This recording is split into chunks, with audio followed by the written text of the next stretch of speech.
welcome back to the Citizen Channel. We're all staying safe and well and continuing to look at the history of Manchester City since 1880. Yes, this is the modern version. We're looking at season 2024-2025. Yes, and we're up to April. So get back and watch some of the others if you've not watched those yet. We're looking, of course, at a season that's not gone quite to plan as far as we're concerned. Last time out, we'd won through, though, to the FA Cup semi-finals with a deserved win down on the south coast in Bournemouth. But sadly, Haaland had limped his way back to the team coach after this one, and news wouldn't be good. And in the league, we still clung on to fifth spot, which was recognised as okay for Champions League. Yes, first five instead of first four because of other teams doing well in Europe this season, like Arsenal and Liverpool. Well, not Liverpool, no. Arsenal and Villa. We got another spot in the Champions League. So it confirmed fifth spot was okay. And by the end of March, we were just clinging on to fifth spot. Right, let's have a look at the first part of April. This is part one of April 2024-2025. 1st of April, bad news. Yes, as the injury picked up by Haaland at Bournemouth may actually keep him sidelined for the rest of the season. Although, as I'm recording this, there has been, in the middle of April, there have been some pictures of him in training doing various things, but I don't think he's in proper full training. But we'll see how that pans out. On the 2nd of April 2025, it ended City 2, Leicester City 0. Yes, a 7:45pm kickoff at the Etihad, matchday 30. Pep's 11, he made 6 changes to that Bournemouth game. His starting 11, Ederson, Núñez, Diaz, Gvardiol, O'Reilly, Nico, Gundo, Savic, Grealish, Doku and Marmoush. Just to make sure, Nico is Nico Gonzalez. Yes, if O'Reilly plays, it gets very confusing. Subs, Ortega, Kovacic, De Bruyne, Bernardo, Rice, Foden, Bob, Lewis and McAtee. The Leicester starting 11, Hermansen, Justin, Faes, Cody, Christensen, Thomas Sumera, and Didi, El Kanous, Daka and Vardy. Yes, he's still playing. Story of the game, or highlights of the game. Pep was banned from the touchline for this one, so Lionel took over. 2 minutes in, it's 1-0. So I heard, because I took part in the 9-minute boycott against the City ticketing policy. I'm sure we've talked about that in the end in the March history catch-up. Anyway, I missed it. We heard it, but we didn't see it. We actually went into the ground after night. It took about the 11th minute by the time we got through the stewards, etc. Leicester lost possession in the middle as Doku bundled through and City surged forward. It was Doku out to Savi, who pulled it back in the box for Grealish, who ghosted in and scores his first Premier League goal for what seems like ages. First one of the season. It's his last one since December 2023, putting it into the bottom corner. So we all missed that one. A lot of us missed it. Savi did really well to drag it back from his right to his left foot at the byline and found Grealish superbly. City's fastest Premier League goal this season, that one. 16 minutes, a rare Fox's effort as El Kanous tries to bend one in the far corner, but it goes wide. A lot of midfield action, but not a lot to get excited about until the 29th minute when it was 2-0 for City. Hermansen is all at 6s and 7s as he dives into his own player, lost the ball after a teasing Diaz chip into the box. And it was easy for our new Egyptian king, who scored in off the crossbar. We have scored 34 goals in the first half in the Premier League, the best from anyone this season. Half chances for City, but it remained 2-0 at half time. In the second 45, City more or less just see the game out for the final 45 minutes. We get 78 minutes McAtee for Doku, 80 minutes Nico gets a booking for a foul on Pereira, 85 minutes Savi goes off, Oscar Bob comes on, 91 minutes Lewis replaces Gundo and Rice replaces Gvardiol. To sum up, City back in 4th, Newcastle a point behind with a game in hand, Chelsea 2 points also with a game in hand. We are 3 points clear of Villa in 7th spot. The start, City 18 shots, 5 on target. Leicester 2 shots, none on target. We had 73% possession, 780 passes there, 285. Our pass accuracy was very good, 93%. Theirs was 79. We made 11 fouls to their 8. And we got 1 yellow to their 4. Man of the match, yeah, Grealish with a question mark, but we'll go with that. Some headlines: the Mirrors, David McDonnell, Jack back in goal routine. Grealish and Marmoush both rated an 8 with David. Expresses Jeremy Cross, City cruise home as Mad's moment is fatal for Foxes. Mad's, yeah.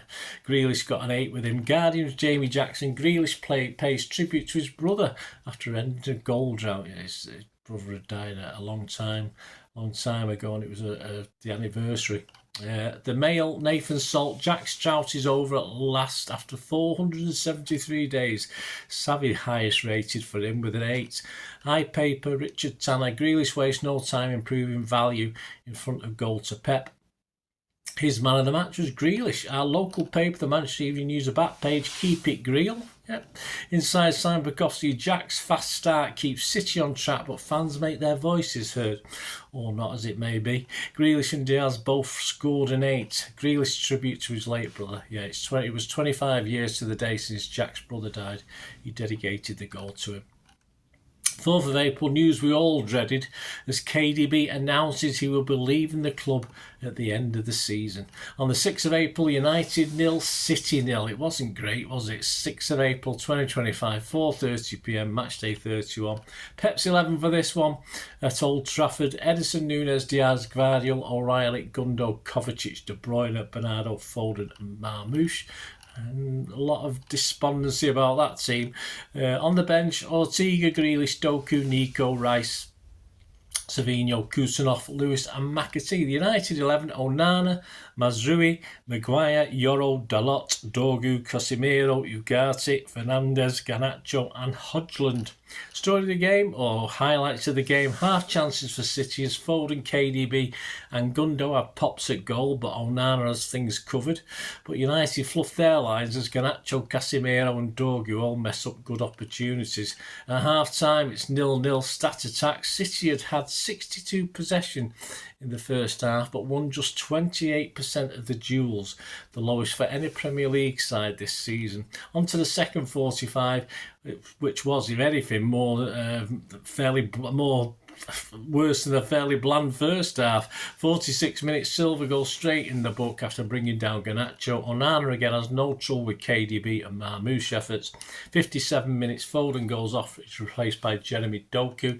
United have half-hearted claims for a couple of penalties, but no handball, and are coming together in the box. Do not a penalty make. Marmoush tries his luck from a free kick 35 yards out, easy again for Onana, and a stunning blast from 30 yards is batted out, by Onana. 74 minutes, Grealish and Rico Lewis come on, replacing O'Reilly and Gundo. Xerxes tests Edison and Lewis gets a couple of blocks in as the game fizzles out. And United finish the game on the front foot but can't find a way to get that late undeserved win. The stats: United 13 shots, 2 on target. City just 9 shots, 5 on target. We had 59% possession, 379 passes for them, 556 for us. Pass accuracy was 87%, so a little bit down, 84 for United. They made 13 fouls to our 9. They had 3 yellow cards to our 2. And after that, the table, we sat 5th, 1 point ahead of Villa. Newcastle are next, just 2 points behind with a game in hand. Chelsea sit 1 point ahead and Forest 5 points ahead. Some headlines: The Guardian's Jamie Jackson, Guardiola left to room, missed points for City in Derby Curio. The Daily Mail's Ian Laderman, City were unrecognisable, uninventive and unwatchable, like a collection of ghosts dressed in blue watching this game just pass them by. City suddenly peering over their shoulders as age catches up to them, says Jack Gorm. The iPaper, Pete's Hall, said De Bruyne's final Manchester derby is an insipid affair and Foden's wretched season epitomised by another poor show at Old Trafford. The Daily Star back page, David McDonnell, disgrace, Pep slammed United fans over vile Foden chant. Daily Telegraph back page on a similar theme, Jason Burt, Foden abuse angers Pep. Daily Express, Jeremy Cross, fallen foes fail to fire. Their back page, David McDonnell's shame on you. Daily Mirror back page, David McDonnell's shameful.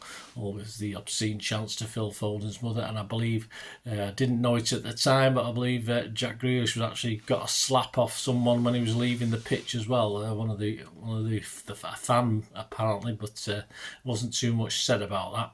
Andy Dunn, who are below par, a certain French martial arts expert was in the stands, so that's why he mentioned that. And this is why Pep is saying bye-bye to De Bruyne.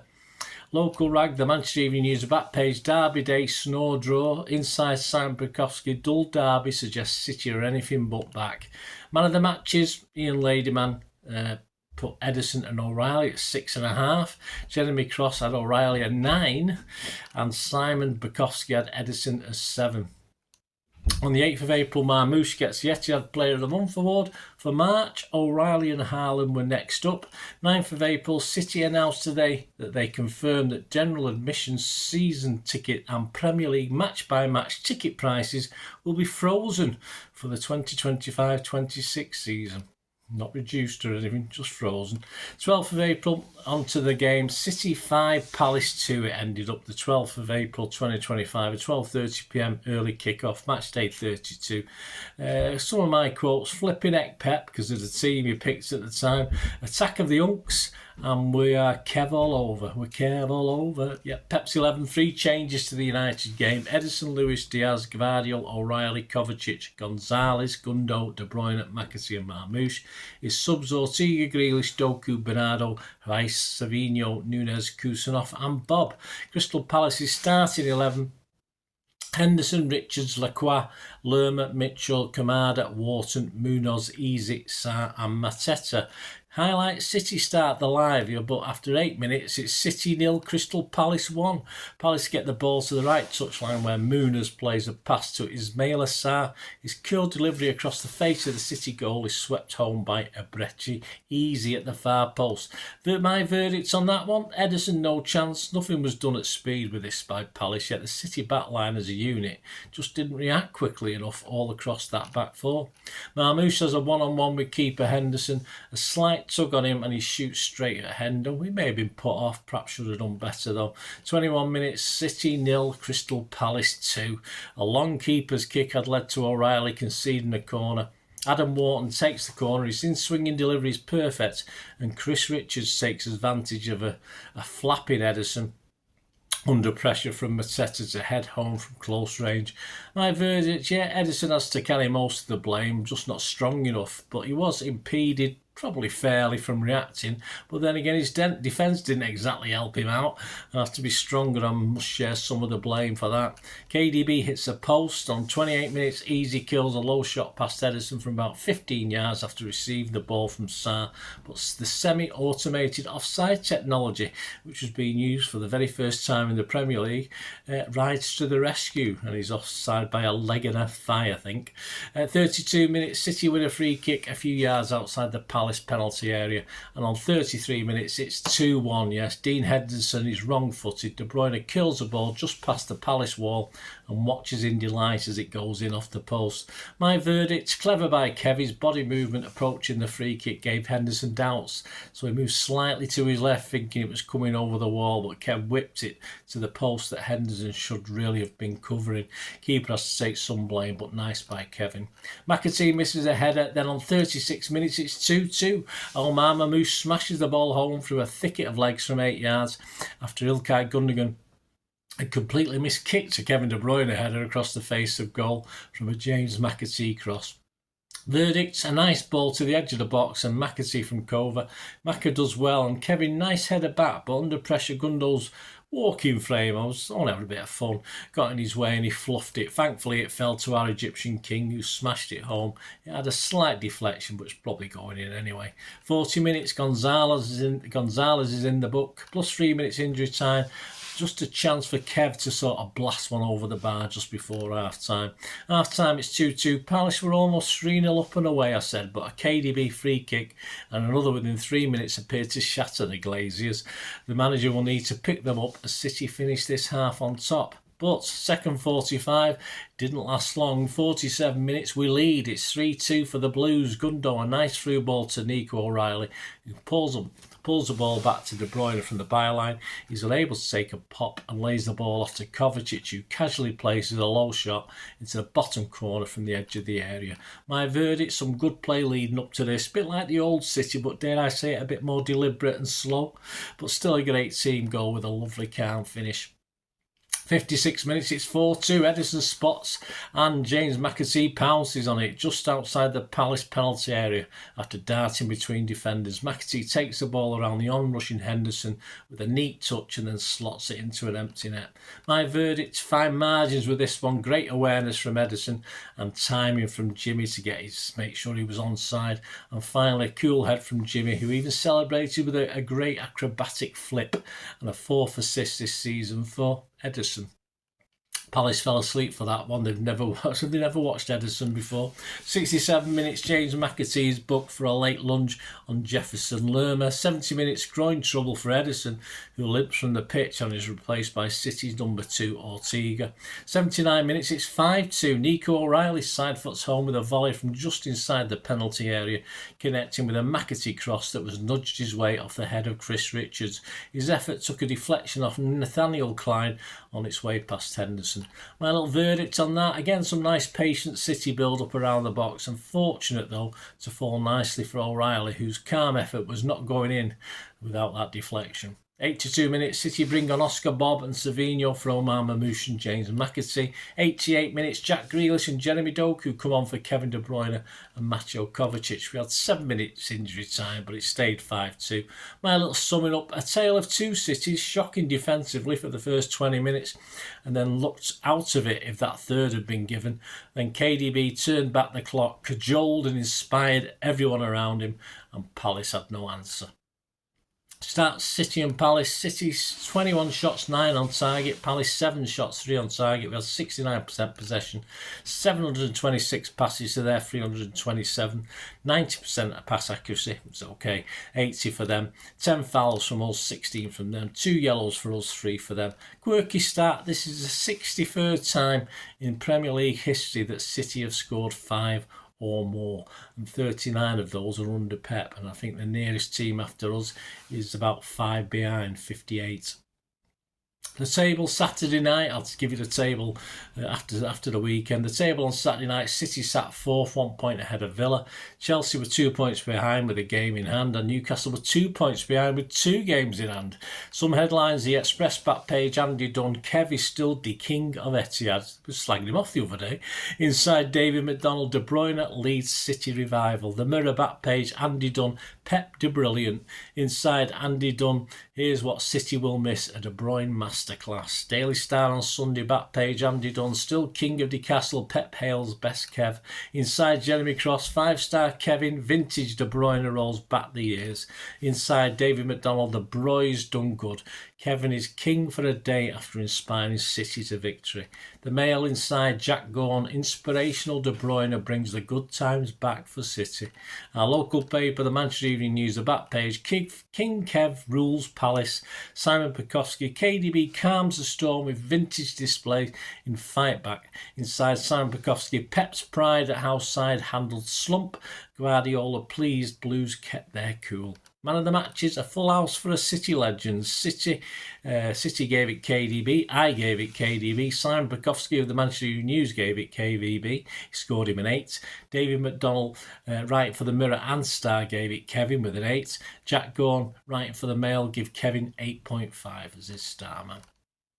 13th of April, Gundogan's appearances this season now mean his contract extension has been triggered for another year. Pep confirmed that this does not necessarily mean he'll stay at the club. On the 15th of April, after the weekend's games are completed, City sit 5th, 1 point behind Newcastle, who have a game in hand still.